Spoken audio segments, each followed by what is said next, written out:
Unit 2 का जो objective है उसमें आप ये सीखोगे अभी how to create static inventory. Static inventory का चैप्टर सबसे पहले क्यों दिया हुआ है? क्योंकि इन्वेंट्री सिस्टम के बिना आगे आप नहीं बढ़ सकते। Configuration you want to apply, तो पहले कॉन्फ़िगरेशंस की जो मशीन्स होती हैं, मैनेज नोड जिसको बोलते हो आप लोग, पहले कंट्रोल नोड उसको अपने कहीं डेटाबेस में होल्ड करता है उसकी इंफॉर्मेशन को। तो इन्वेंट्री काइंड ऑफ फाइल्स है, एक टेक्स्ट फाइल होंगी जो मैं कंट्रोल नोड पे बनाऊंगा, अभी देखना। और ये स्टैटिक इन्वेंट्री होगा, राइट। तो पहले इन्वेंट्री क्या होता है? इन्वेंट्री की डेफिनेशन में कल आपको दे रहा था कि एनसीबल में इन्वेंट्री फाइल का मतलब होता है which hold your manage node information. Manage node पे जाना चाहते हो तो उसका आईपी या होस्ट नेम क्या है, कितने मशीन्स नेटवर्क में अवेलेबल हैं, कौन सा वेब का पार्ट है, कौन से डेव ग्रुप्स हैं, कौन से डेटाबेस सर्वर्स हैं। तो इस टाइप से पहले हम करते क्या है, एक ग्रुपिंग कर लेते हैं मशीन्स की इन्वेंट्री फाइल के अंदर कि these are the database servers और ये सब वेब सर्वर्स हैं।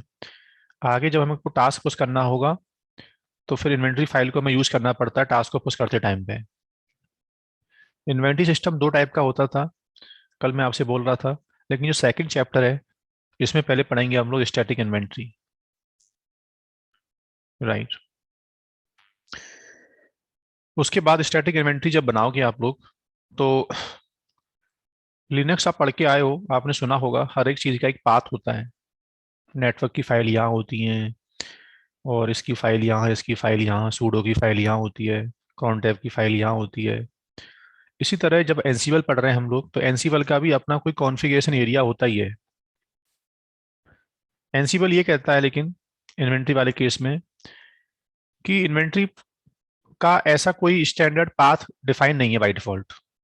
मतलब इन्वेंट्री फाइल बनाने वाला यूजर ऐसा कोई प्री पाथ डिफाइन नहीं होता कि नहीं इन्वेंट्री फाइल टेम्प फोल्डर में होनी चाहिए या इन्वेंट्री फाइल ईटीसी में होनी चाहिए।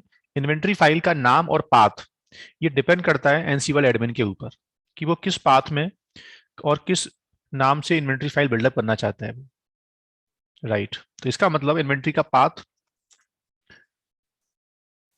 यूजर अपने अकॉर्डिंग ले सकता है, और इन्वेंट्री का नाम, फाइल का नाम जो है वो भी यूजर बेस्ड हो सकता है। और इन्वेंट्री फाइल एक यूजर के लिए, जैसे मैं कंट्रोल नोड से काम करता हूं अपने होम में, तो मेरे होम में मल्टीपल इन्वेंट्री फाइल हो सकती हैं। मतलब एक इन्वायरमेंट में एक यूजर कई इन्वेंट्री फाइल बिल्डअप कर सकता है, और मल्टीपल इन्वेंट्रीज के अंदर मल्टीपल सर्वर्स को ऐड कर सकता है। आई होप ये समझ में आपको आ रहा होगा, ठीक है।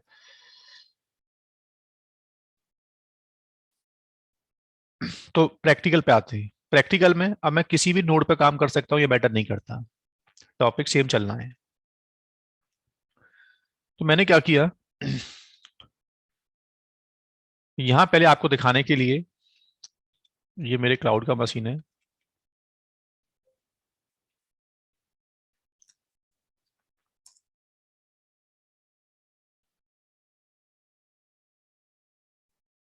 राइट। वैसे कोई आपसे कभी पूछे इंटरव्यू में कि क्या जब एनसीबल सिस्टम में डालते हैं हम लोग तो कोई डिफॉल्ट इन्वेंट्री फाइल बनती है क्या? हाँ, एक डिफॉल्ट इन्वेंट्री फाइल एनसीबल अपने लिए खुद बना लेता है। उसका पाथ होता है एनसीबल के अंदर होस्ट, और एक एनसीबल की डिफॉल्ट फाइल होती है कॉन्फ़िग फाइल। कॉन्फ़िग फाइल का मतलब कॉन्फ़िगरेशन फाइल, वो भी कहाँ होती है? ईटीसी के अंदर।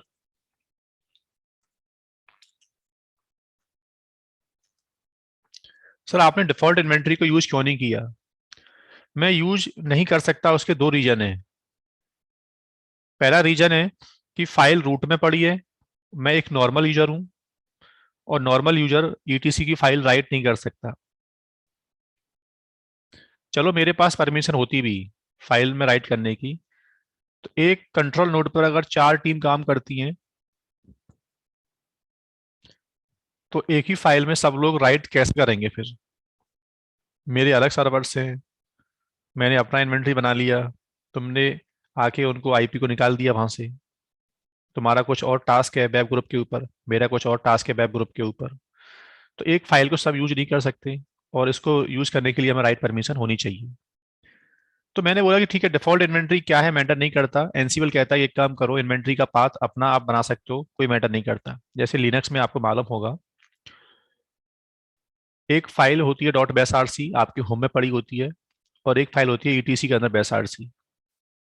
So any kind of variable alias जब आप सेट करते थे कोर्स में, याद करो, तो आपने ईटीसी बेस आरसी फाइल को नहीं छेड़ा था, आपने अपने होम वाली जो बेस आरसी फाइल थी उसको आपने मॉडिफाई किया था। सेम कहता है एनसीबल कि आप एक काम कर लो, वो इन्वेंट्री फाइल जो है उसको आप छोड़ो, आप अपने होम में जाके अपनी इन्वेंट्री फाइल बिल्डअप कर लो किसी नाम से। तो सेम मैं भी क्या कर रहा हूँ, आगे चल के मुझे कुछ कॉन्फ़िगरेशंस पुश करने होंगे कंपनी में। तो पहले उन मशीन्स की आईपी को उठाया मैंने, कंपनी मुझे बताएगी पहले कि ये आपके वेब सर्वर्स हैं या आपके डेटाबेस सर्वर्स हैं। तो मैंने आपको दिखाने के लिए क्या किया, एक सेपरेट फोल्डर बिल्डअप कर लिया कि मैं जब जब एनसीएल में काम करूंगा तो मेरी इन्वेंट्री फाइल मैं इस पाथ में रखूंगा। इन्वेंट्री फोल्डर लेने का कोई रीजन नहीं है मेरा, मीनिंगफुल नाम ले लिया है कि ये फोल्डर में इन्वेंट्री फाइल रखी हुई है। चलो, पहली फाइल का नाम मैंने लिया टेस्ट, टेस्ट नाम की इन्वेंट्री फाइल है। इन्वेंट्री फाइल में मशीन्स को ऐड करने का सिंटैक्स बहुत इजी है, राइट। पहला सिंटैक्स, या तो आप ये करते जाओ, कंपनी में जो आपके सर्वर्स हैं उनके आईपी एड्रेस मेल पे सबसे ले लो, और यहां जाके आप आईपी ऐड करते जाओ इस तरह से। लेकिन ये एक बेस्ट प्रैक्टिस नहीं मानी जाती, इसमें ड्रॉबैक है। सर ऐसे आप सर्वर्स को ऐड करोगे, मशीन ज़्यादा हैं, ऐसे आईपी लिखना बार बार, एक तो ये प्रॉब्लम है। और फिर जब हम टास्क पुश करेंगे, तो सर मुझे तो टास्क पुश करना है बस 3 4 5 वाली बीएम पे, सब पे टास्क पुश नहीं करना। तो अब इस लिस्ट में ऐसे फिल्टरिंग कैसे होगी, फिर पॉसिबल नहीं है। तो एनसीबल कहता है कि कभी भी जिस प्रैक्टिस में आपको बता रहा हूँ, इन्वेंट्री में मशीन ऐड करना, ये रॉन्ग प्रैक्टिस है। बेस्ट प्रैक्टिस क्या है? बेस्ट प्रैक्टिस ये कहती है कि सबसे पहले इन्वेंट्री फाइल में आप ग्रुपिंग कर लो किसी नाम से, कि ये वेब ग्रुप, ये डेव ग्रुप, ये डेटाबेस सर्वर, ये डीएम जॉन सर्वर्स। अब आप क्या करो, मशीन्स को फिल्टर कर लो अलग अलग आप, कि पहले तो इस ग्रुप में जो बीएम आती हैं वो ये वाली है,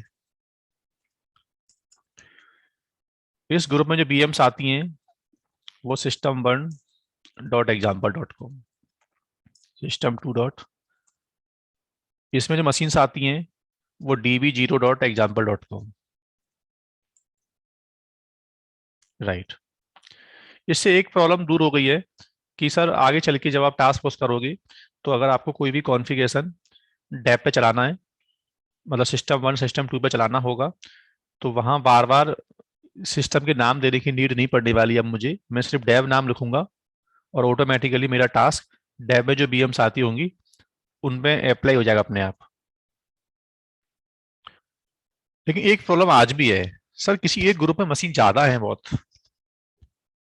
जैसे इस ग्रुप में मशीन सर, इसमें 20 मशीन है और उनका नेटवर्क है 192 का, 10 की रेंज का, 10.1 10.2 10.3 10.4। तो क्या इसमें हम लोग एक सबनेट रेंज डिफाइन नहीं कर सकते? हाँ कर सकते हो, कैसे? बता दो कि 10 की नेटवर्क की मशीन पहले से स्टार्ट होगी टिल कहां तक, 20 तक जाएगी, या 10 तक जाएगी बस। तो यहाँ सबनेट रेंज देने का जो सिंटैक्स होता है इन्वेंट्री फाइल में वो ये होता है हमेशा, 1 कॉलन, इसका मतलब है up to end, starting value 1 से होगी, एंड कहाँ होगा, 10 पे होगा। सिस्टम नाम से अगर रिजॉल्व हो रहे हैं तो आप सिस्टम, जैसे कल को डेटाबेस भी ज्यादा होते हैं मेरे पास, डेटाबेस सर्वर 5 हैं सर मेरे पास, सबके नाम ऐसे हैं, जीरो से लेके db0.example.com, db0 db1.example.com, राइट। तो मैंने क्या किया अभी, इन्वेंट्री फाइल में गया और बहुत सिंपल लैंग्वेज है, बस जा जाके बस ग्रुपिंग करते जाओ और मशीन्स को ऐड कर दो।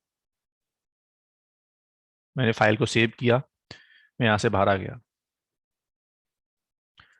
अब पहले कुछ कमांडें हैं, उन कमांडों से पहले मालूम करना सीखते हैं एक बार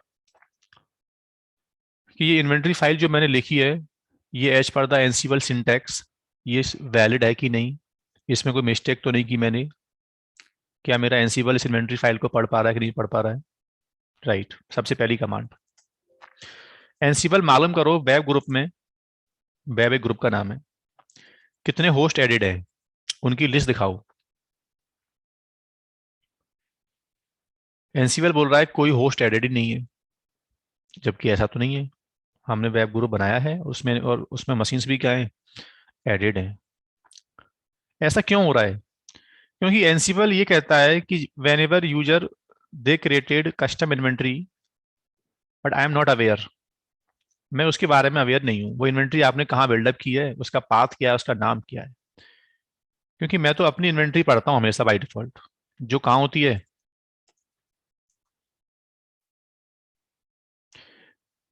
मैं तो ये इन्वेंट्री रीड कर रहा हूँ और इसमें वेब ग्रुप है ही नहीं अंदर, ये तो ब्लैंक इन्वेंट्री है एकदम। तो एनसीबल से बोलना पड़ेगा, एनसीबल एक काम करो, करंट फोल्डर में हम जहाँ बैठे हुए हैं उसमें एक इन्वेंट्री नाम का फोल्डर है, मेरी इन्वेंट्री ये है, आप इसको पढ़ो, डिफॉल्ट को मत पढ़ो, उसमें एक फाइल है टेस्ट नाम से। बता रहा हाँ यार, जो आप इन्वेंट्री का नाम दे रहे हो ना ये एग्जिस्ट करती है, और इसमें वेब ग्रुप मुझे मिल गया है, उसमें 2 सिस्टम एडेड है। फोल्डर तक का पाथ भी आप दे दोगे तब भी काफी है, मतलब अगर आपको फाइल का नाम नहीं देना है, फोल्डर तक का नाम देना है बस, तो रिकर्सिवली इन्वेंट्री फोल्डर में जितनी फाइल पड़ी है सबको पढ़ लेगा। राइट, मैंने बोला कि यार मुझे ये दिखाओ डेव ग्रुप में क्या आता है, बता रहा 2 सिस्टम एडेड है। मैंने बोला एनसीबल मुझे दिखाओ कि एक ग्रुप है डीएमएस करके, इसमें कितने मशीन एडेड है। यहाँ आई का मतलब इन्वेंट्री है, ऑप्शन होता आई, ठीक है। बता रहा है इसमें 10 सिस्टम एडेड हैं, 10 डॉट से लेके 10.1 से लेके 10.10 तक। राइट, मैंने बोला मुझे एक साथ दिखाओ वेब और डेव में क्या आता है।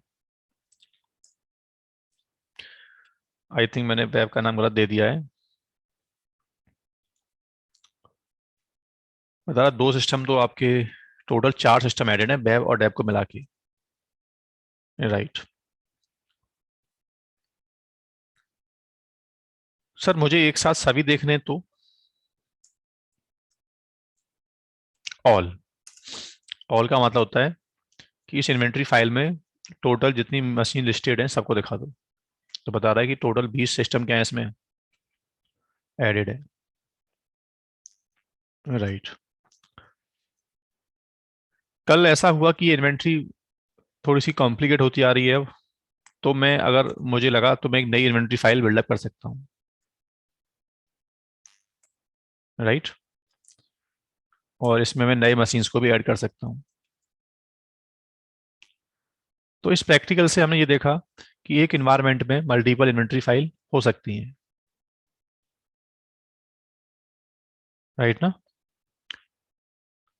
अब आपको यही नहीं पता कि prod नाम का ग्रुप किस इन्वेंट्री फाइल में करता है एग्जिस्ट, तो आप सिर्फ फोल्डर तक का नाम दे दो, वो बाकी अपने आप रिकर्सिवली पढ़ लेगा कि prod ग्रुप कहाँ करता है एग्जिस्ट। तो मैंने Ansible prod hyphen hyphen list command चलाई तो मुझे दिखा रहा है कि हाँ ये BM1 BM2 में क्या है, आपका ये ग्रुप एग्जिस्ट करता है। राइट, तो ये prod का हो गया, और मुझे देखना है वेब का, या डीवी देखना है, मुझे डेटाबेस ग्रुप देखना है। तो ये क्या हो गया, डेटाबेस के बता रहा है 4-5 मशीन क्या है इसमें अवेलेबल है। राइट, इन्वेंट्री फाइल में इसके अलावा सर और क्या कर सकते हैं हम लोग, जैसे आपने बोला कि सर मुझे कभी कोई एक ऐसा टास्क है जो वेब और डेप दोनों को करना है एक साथ, तो आप ग्रुप को मिला के भी एक ग्रुप और बना सकते हो, पेरेंट ग्रुप, 2 ग्रुप को मिला के 3 ग्रुप को मिला के भी एक पेरेंट ग्रुप बना सकते हो। जैसे नाम दिया आपने, ग्रुप का नाम दिया KR नेटवर्क, के 2 चिल्ड्रन है, ये चिल्ड्रन एक प्रीडिफाइंड वर्ड है जो बता रहा है कि इसमें मशीन्स नहीं है, KR नेटवर्क में जो आप डाल रहे हो अंदर वो मशीन नहीं है, वो ग्रुप के नाम है। अब मैं यहाँ से बाहर आ गया। मैंने एनसीबल से पूछा, एनसीबल मुझे बता के दो कि केआर नेटवर्क नाम के ग्रुप में कितनी मशीन्स आती हैं। तो एक्सपेक्टेड रिजल्ट आएगा 4। सॉरी, इसको मैंने वो नहीं बताया कि इन्वेंट्री फाइल कहाँ पड़ी है, तो मुझे -i से बताना पड़ेगा। केआर नेटवर्क में मशीन तो थी नहीं। केआर नेटवर्क नाम के ग्रुप में 2 चिल्ड्रन थे, वेब और डेव। उनकी जो मशीन थी ना, वो आएंगी केआर नेटवर्क के अंदर। राइट। आपने क्या देखा अभी?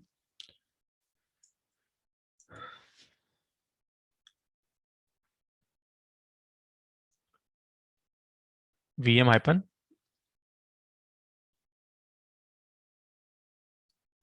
मैं होस्ट में गया, सॉरी टेस्ट में था, तो बता रहा है कि हाँ ये आपका क्या है,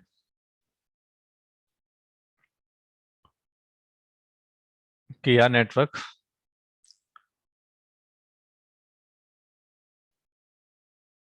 एक ग्रुप है, उसके 2 चिल्ड्रन है, वेब और डेव।